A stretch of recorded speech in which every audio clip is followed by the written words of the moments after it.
اعوذ باللہ من الشیطان الرجیم بسم اللہ الرحمن الرحیم نحمدہ ونصلی علی رسول الکریم اما بعد۔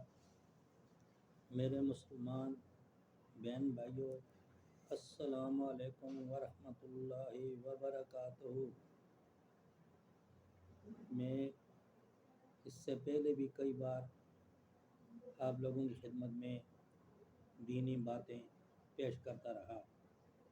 میں اس نظریے سے کر رہا ہوں، نبی پاک صلی اللہ علیہ وسلم نے فرمایا اگر آپ کے بیان سے ایک آدمی کی بھی اصلاح ہو گئی تو وہ سرخ اونٹوں سے بہتر فائدہ ہے۔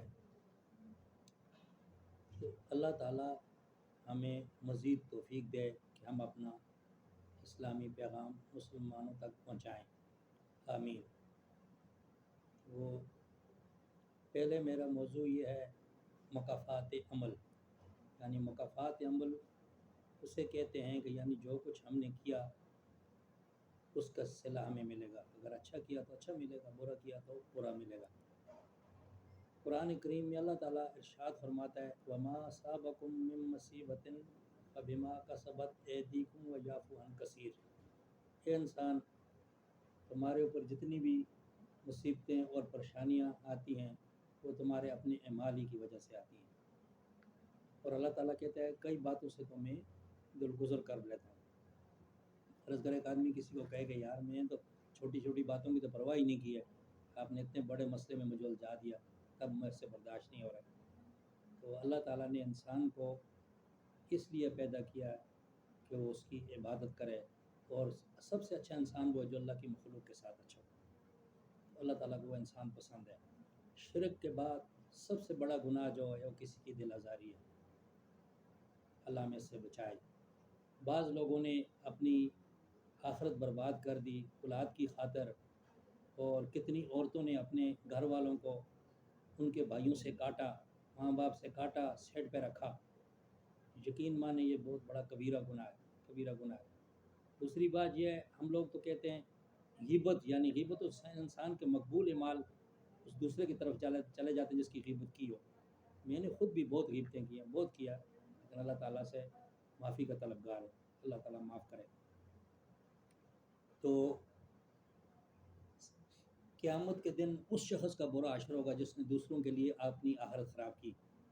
باقی آپ خود اپنا محاسبہ کر کے دیکھ لیں، اگر کسی عورت نے، مرد نے کسی کو بھی خونی رشتے سے دور رکھا ہے، اس وقت خود وہ مکافات عمل سے گزر رہا ہے، اس کو بھی ان کے خونی رشتوں نے چھوڑ دیا۔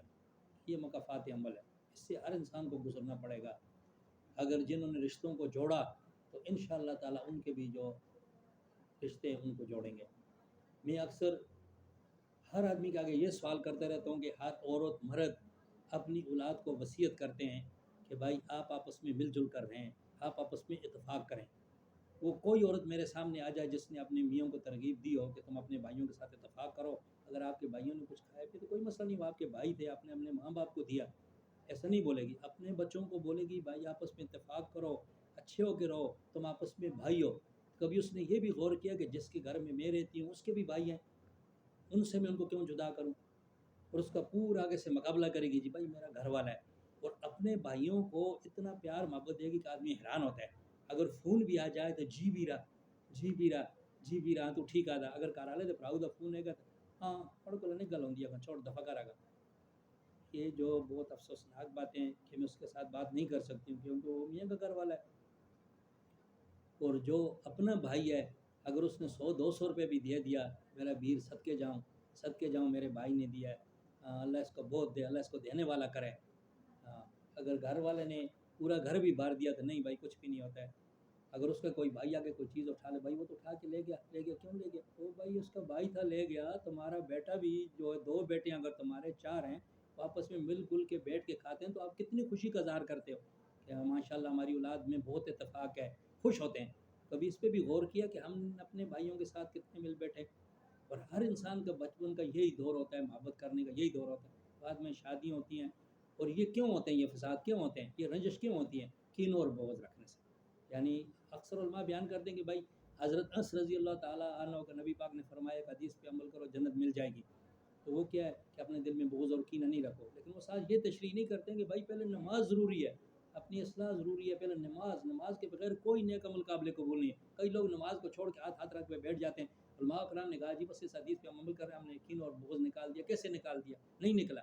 کینہ بغض تک نکلے گا جب آپ نماز پڑھو گے، اللہ کے آگے رجوع ہوگے، اللہ کی طرف سے آپ کا دل صاف نہیں ہے تو بندوں کی طرف سے کیسے صاف ہو سکتا ہے؟ تو آپ کو جس نے آپ کا سانس دیا ہے، جس نے آپ کو زندگی دی ہے، جس کو اپنے کان دیے ہیں، آنکھیں دی ہیں اور حواس خمسہ دیے ہیں، اس سے آپ نہیں ڈر رہے ہیں، اس کو آپ کی پرواہ نہیں ہے، وہ جی میرا پھر دل صاف ہو گیا۔ مسجد جانے کا آپ کو دل نہیں کرتا، وہ آپ کو بلا رہا ہے، تو آپ کا دل کیسے صاف ہے؟ دل اسی وقت صاف ہوگا کہ جب آپ اللہ کی طرف رجوع اللہ کریں گے، تو اللہ کی طرف رجوع ہوں گے تو پھر آپ کا دل صاف ہے۔ آپ پنجگانہ نماز پڑھیں گے، باقی گناہوں سے بچیں گے۔ نماز بھی وہ قابل قبول ہے اللہ کو، اللہ کے ہاں وہ مقبول ہے جو خشوع و خضوع سے پڑھی جائے اور برائیوں سے روکے۔ جو برائیوں سے روک نہیں سکتی ہے، وہی غیبت، فراڈ، چغلیاں، فراڈ، یہ وہ، تو وہ نماز نہیں رہتی ہے۔ وہ بلکہ اللہ کے گناہ کو، عذاب کو دعوت دینے کے مترادف ہے کہ ہاں بھائی اللہ تعالیٰ کے میں عذاب کو دعوت دے رہا ہوں۔ تو اللہ تعالیٰ ہمیں اس چیز سے بچائے، بغض اور کینے سے، جھوٹ سے، فراڈ سے، وہ اس وجہ سے کر کے ہمارے دلوں میں نفرتیں پیدا ہو گئی ہیں۔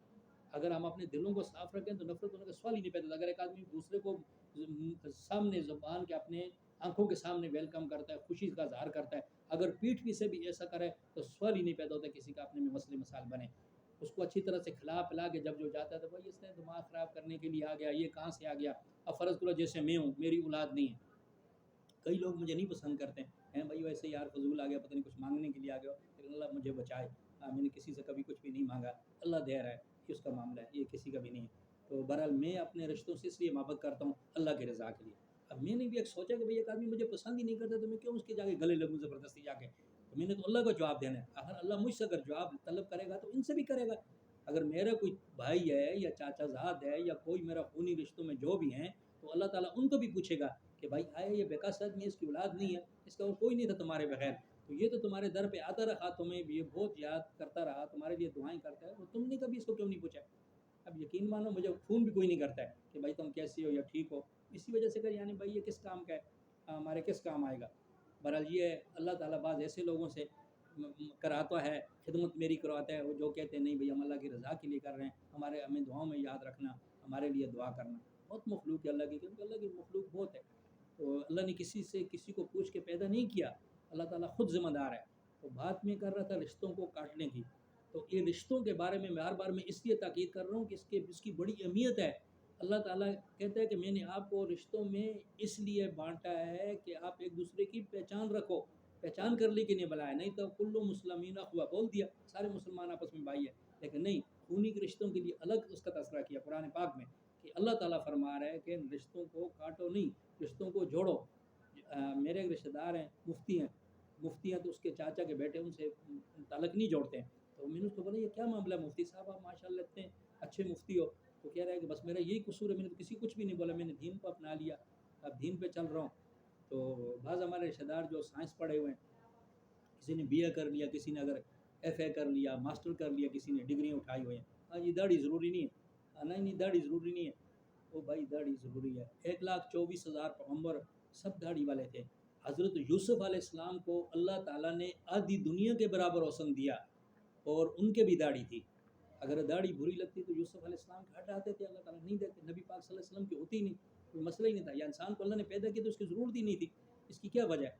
تو وہاں اللہ تعالیٰ کیا فرما رہا ہے، یہ سفید بالوں سے مجھے حیا آتی ہے، سبحان اللہ، یعنی سفید بالوں سے مجھے حیا آتی ہے اور انسان کو نہیں آتی ہے۔ اللہ کہتا ہے اگر 40 بارش انسان جو شرک پہ نہ ہوں، توحید پہ چلنے والے ہوں، سفید داڑھی والے، اگر کسی کا جنازہ پڑھتے ہیں تو مجھے حیا آتی ہے کہ میں اس بندے کی مغفرت کر دوں۔ کتنی بڑی بات ہے! 70 سال کی عمر میں اللہ تعالیٰ کے فرشتے انسان سے پیار کرتے ہیں، 80 سال کی عمر کو انسان پہنچتا ہے تو فرشتے اس کی گناہ کو نہیں لکھتے، مستثنیٰ کر دیتے ہیں، 90 سال کی عمر کے بعد اللہ اس کی مغفرت کر دیتا ہے۔ اگر ساری کی ساری دنیا مسلمان ہو جائے تو اللہ کی خدائی میں کیا ہوتا ہے؟ کچھ بھی نہیں ہوگا۔ ساری دنیا کافر ہو جائے تو اللہ تعالیٰ کو کیا ہے؟ اگر ہم میں کوئی اچھے اعمال کریں گے تو اس سے ہمیں خود کو فائدہ ہے، دوسرے کو نہیں ہے۔ تو اللہ تعالیٰ ہمیں سمجھنے کی توفیق عطا فرمائے، تو اللہ تعالیٰ مجھے بھی اجر عظیم عطا فرمائے، اور میں اللہ کی رضا کے لیے یہ باتیں کر رہا ہوں کہ اللہ تعالیٰ ان کو قبول و مقبول فرمائے۔ آمین الحمدللہ رب العالمین۔